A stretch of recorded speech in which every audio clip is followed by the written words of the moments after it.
दो मुख्यमंत्री को जेल में डाल दिया गया है, बनी हुई सरकार को गिरा देता है, बने हुए विधायक को खरीद लेता है, सांसद को खरीद लेता है। आप बताइए, इसको कहते हैं लोकतंत्र। आपने जिस सांसद को जिताया, आप बताइए, किसी के पास पैसा आ गया तो क्या वो खरीद लेगा? क्या ये लोकतंत्र है? क्या इसमें आपका अपमान नहीं है? साथियों, आपका आने वाला पीढ़ी अगर सर ऊंचा करके अगर बात करने का लायक रहे तो इसके लिए आप और हमको संविधान को बचाना है साथियों। हर गांव-गांव में जाकर, एक एक बूथ पर जाकर, एक एक जगह जाकर बहन रोहिणी आचार्य जी के लिए यहां पे लालटेन छापे वोट दिलाकर मजबूती से इसको जिताएंगे ताकि इंडिया गठबंधन का सरकार हमारा दिल्ली में बन सके। साथियों, बहन डॉक्टर रोहिणी आचार्य जी का आज नामांकन हुआ है साथियों, और इस कार्यक्रम में हम लोग यहां पर उपस्थित हुए हैं। ये आजादी की लड़ाई के जैसे लड़ाई है साथियों। आपके पूर्वज, हमारे पूर्वज ने इस देश को आजादी दिलाने के लिए पौने 200 साल लड़ाई लड़ा अंग्रेज से। हजारों की संख्या में, लाखों की संख्या में आपके हमारे पूर्वज शहीद हुए, तब जाके ये देश आजाद हुआ साथियों। ये देश आपका है, हमारा है साथियों। आज हमारा देश का संविधान जो है वो खतरे में पड़ा हुआ है साथियों। आज जो लोग सत्ता में बैठे हैं वो देश के संविधान को नहीं मानते हैं। आज देखिए, दो मुख्यमंत्री को जेल में डाल दिया गया है, बनी हुई सरकार को गिरा देता है, बने हुए विधायक को खरीद लेता है, सांसद को खरीद लेता है। आप बताइए, इसको कहते हैं लोकतंत्र। जनता मालिक है साथियों।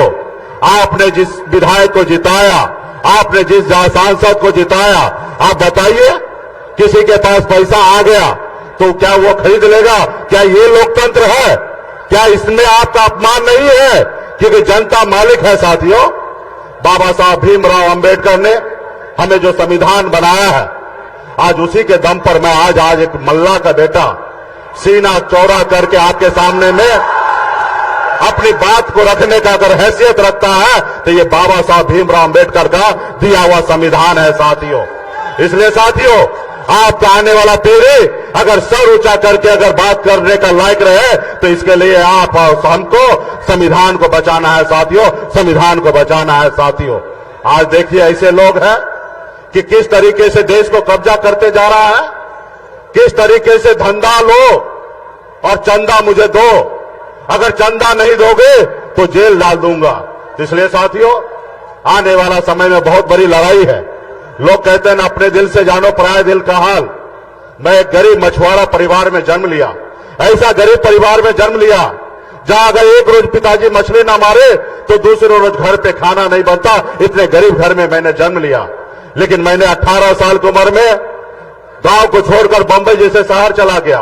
वहां मेहनत किया, मजदूरी किया। 900 रुपया महीने पे नौकरी करता था, 30 रुपया रोज पे मजदूरी करता था, लेकिन मेहनत के दम पर बॉम्बे जैसे शहर में मैंने कामयाबी का झंडा गाड़ा।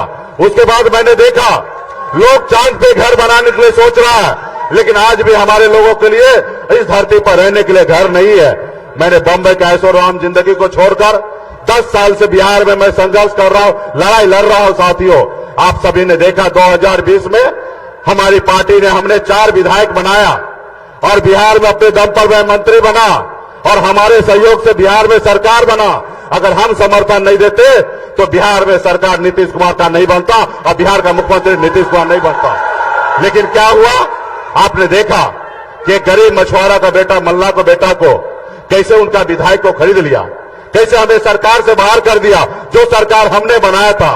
तो इसलिए साथियों, ये नहीं चाहता कि कोई गरीब का बेटा सर ऊंचा करके अपनी बात को रखे। ये चाहता है कि हर गरीब का बेटा, पिछड़ा बेटा, दलित का बेटा इनका गुलाम बना हुआ रहे। तो इसलिए साथियों, हमें आजादी की लड़ाई लड़ना है। आने वाले समय में फिर से हम आप लोगों के बीच में आएंगे। अभी कई जगह कार्यक्रम में जाना है और हमारे आदरणीय श्री लालू प्रसाद जी भी आप लोगों के बीच में बात को रखेंगे। हम सभी को उनको सुनना है। तो इसलिए साथियों, बीच में हम लोग आते रहेंगे और हर गांव-गांव में जाकर, एक एक बूथ पर जाकर, एक एक जगह जाकर बहन रोहिणी आचार्य जी के लिए यहां पे लालटेन छापे वोट दिलाकर मजबूती से इसको जिताएंगे ताकि इंडिया गठबंधन का सरकार हमारा दिल्ली में बन सके। इसके लिए बहुत बहुत धन्यवाद सभी साथी को। YouTube पर सब्सक्राइब और Facebook पर लाइक जरूर करें।